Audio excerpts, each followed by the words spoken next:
Bismillahirrahmanirrahim. Ila hadratin Nabi Mustafa Rasulullah sallallahu alaihi wasallam wa ila Syekh Muhammad Nawawi Imam Syafi'i wa ila alamat Syekh Abi wa ila alamat Syekh Ahmad An-Nahrawi wa ila Syekh Muhammad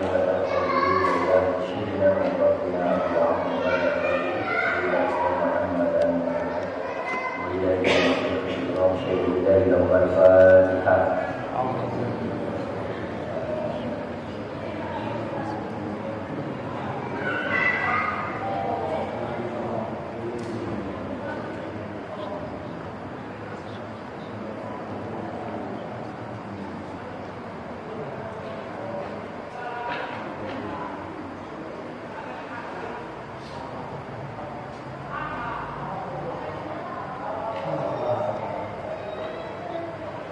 Bismillahirrahmanirrahim.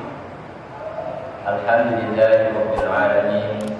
Wassalatu wassalamu ala sayyidina Muhammad wa ala alihi wa sahbihi ajma'in. Amma ba'd. Wad dalilu ala wujudillahi ta'ala wujudul alam.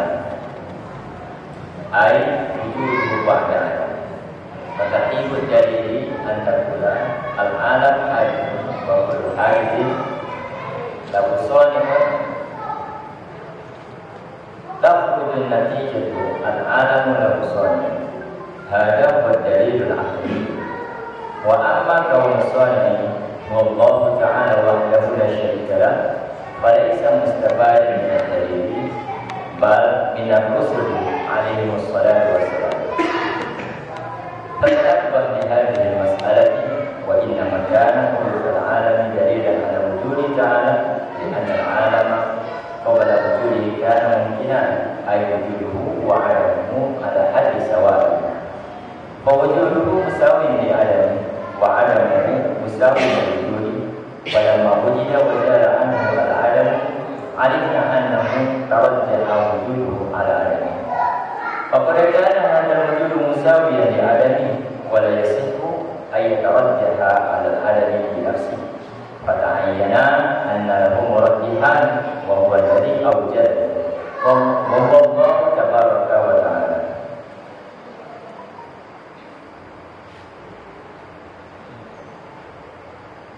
والدليل على وجود الله تعالى, bukti atas keberadaan Allah Subhanahu wa taala. Jadi sebelumnya kita telah membahas sifat pertama yang wajib ada pada Allah Ta'ala. Jadi sifat pertama yang wajib ada pada Allah Ta'ala adalah sifat wujud. Wujud artinya ada. Maka Allah Ta'ala itu bersifat dengan ada. Dan adanya Allah Subhanahu wa Ta'ala seperti yang telah kita ketahui, adanya Allah Ta'ala itu adalah ada yang wajib. Di mana mengatakan ada yang wajib ini berbeda dengan ada yang menjadi sifat bagi selain Allah Ta'ala, seperti ada yang menjadi sifat bagi diri kita. Jadi kita manusia ini pun bersifat dengan ada, tetapi ada yang ada pada kita itu berbeda dengan ada yang menjadi sifat bagi Allah Ta'ala. Ada yang menjadi sifat bagi Allah Ta'ala adalah yang wajib, sementara ada yang menjadi sifat kita adalah ada yang sifatnya jaiz atau hukumnya jaiz, boleh ada. Jadi kalau Allah itu wajib adanya, kalau kita boleh ada, boleh adanya. Boleh ada, boleh juga tidak ada. Kalau Allah itu wajib ada. Kemudian Allah Ta'ala dengan sifat wajib, dengan sifat wujudnya, dengan sifat adanya, itu layak qabilul intifa'ah. Allah Ta'ala tidak menerima ketiadaan, berbeda dengan wujud yang kita miliki. Kita bersifat ada, tetapi ada yang kita miliki ini dapat menerima ketiadaan. Sehingga satu waktu manusia itu ketika dia mati, maka dia akan menjadi tiada. Maka ada yang ada pada kita ini berbeda dengan ada yang ada pada Allah Ta'ala. Ada yang menjadi sifat Allah Ta'ala ini tidak menerima ketiadaan. Dan ada yang menjadi sifat Allah Ta'ala juga tidak bisa terlepas dari zat Allah Subhanahu wa Ta'ala. Kemudian juga sudah diterangkan bahwa ada yang menjadi sifat bagi Allah Ta'ala, ada tersebut itu tidak bergantung kepada maddah, ada itu tidak dari satu maddah, dan juga tidak menggunakan wasithah. Jadi adanya Allah Ta'ala itu tidak ada bahan dasarnya, berbeda dengan adanya kita.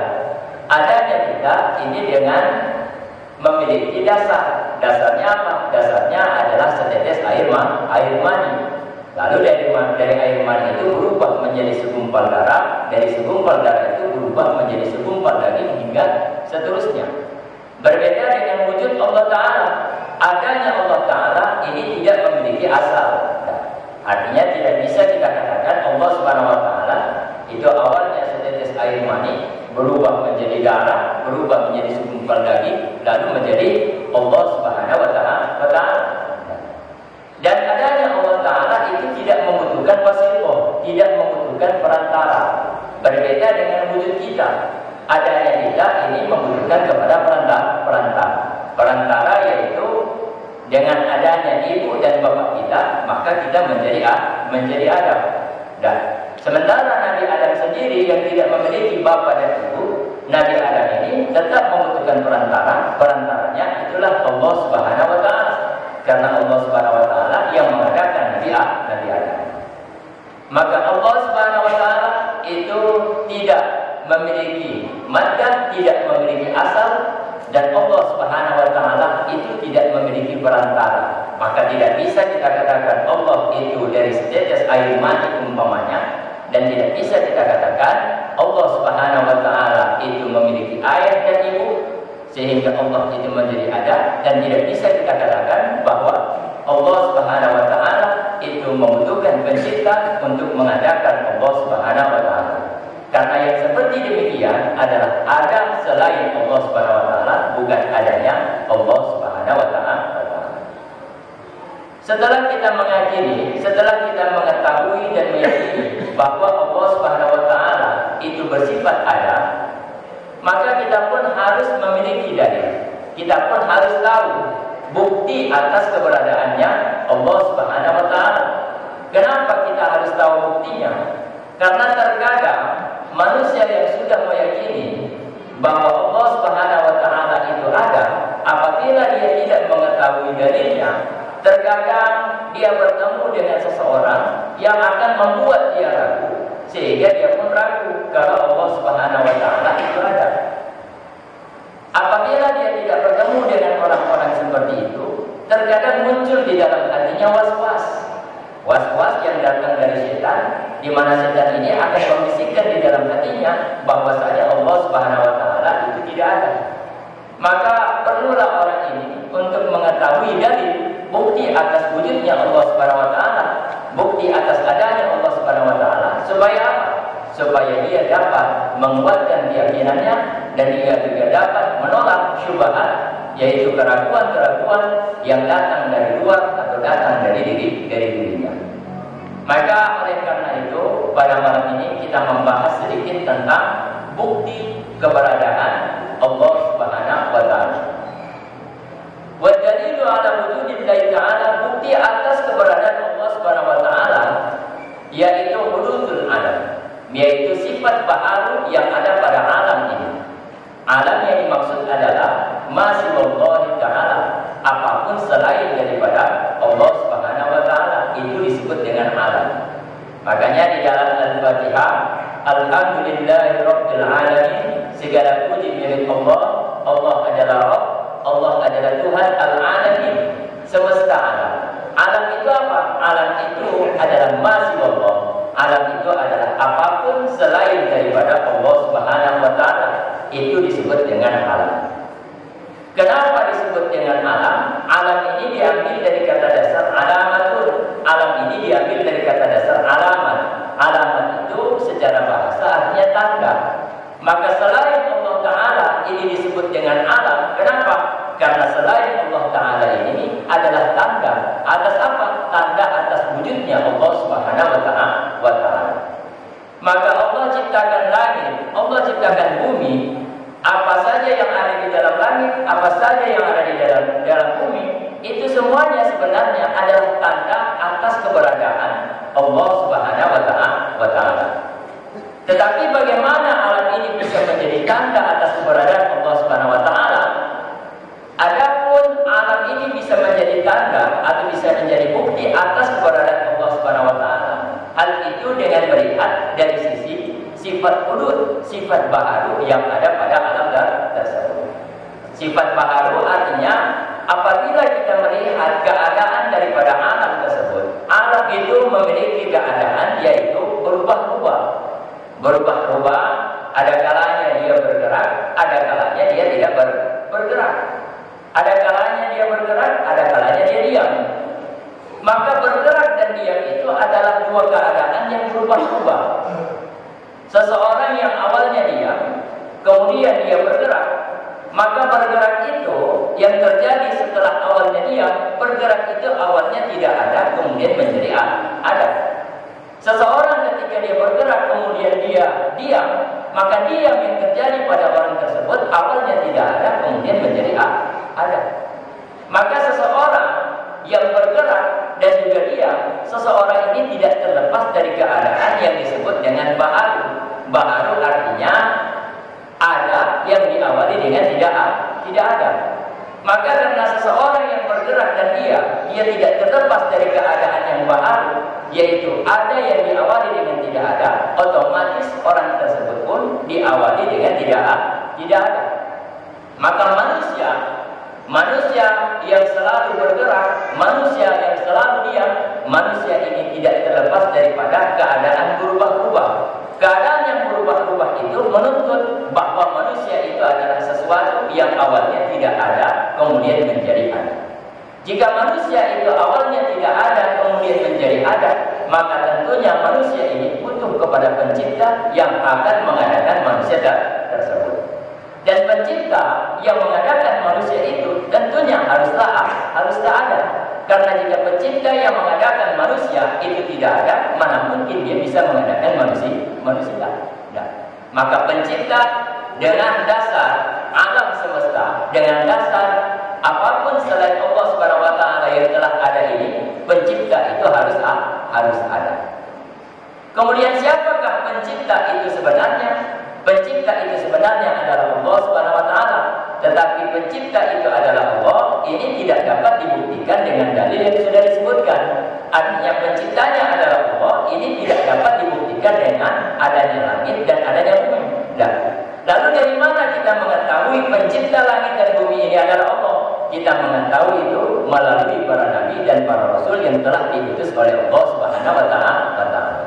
Maka Rasulullah diutus di kota Mekah. Awal dakwah daripada Rasulullah adalah mengajarkan kepada orang-orang Arab penciptanya adalah Allah Subhanahu wa Ta'ala. Setelah orang-orang Arab mengakui penciptanya adalah Allah Subhanahu wa Ta'ala, kemudian orang-orang Arab ini diajarkan hukum-hukum, artinya kewajiban-kewajiban yang telah ditetapkan oleh Allah Subhanahu wa Ta'ala, dan larangan-larangan, artinya apapun yang diharamkan oleh Allah Subhanahu wa Ta'ala. Maka dari situ pun dapat kita pahami bahwa pertama-tama yang diajarkan Rasulullah adalah keimanan, lalu diajarkan keislaman. Maka ilmu yang paling mendasar, ilmu yang paling pertama harus kita ketahui sebenarnya adalah ilmu tentang keimanan, baru ilmu tentang keislaman. Jadi kira-kira sudah bisa dipahami tentang dalil daripada wujudnya Allah Ta'ala. Saya ulangi, apa bukti Allah Ta'ala itu ada? Bukti Allah Ta'ala itu ada adalah alam semesta ini. Bagaimana alam semesta ini dijadikan sebagai bukti? Karena kita melihat alam semesta ini dia bergerak dan dia juga diam. Karena alam semesta ini seperti manusia, dia tidak terlepas dari bergerak dan diam. Bergerak dan diam itu awalnya tidak ada, kemudian menjadi ada. Berarti manusia yang bersifat dengan bergerak dan diam, manusia ini pun dia pastinya awalnya tidak ada, kemudian menjadi ada. Jika manusia awalnya tidak ada, kemudian menjadi ada, tentunya manusia ini membutuhkan pencipta yang akan mengadakan manusia ini dari tidak ada menjadi ada. Siapakah pencipta itu? Pencipta itu adalah Allah Ta'ala. Dari mana kita mengetahui pencipta itu adalah Allah?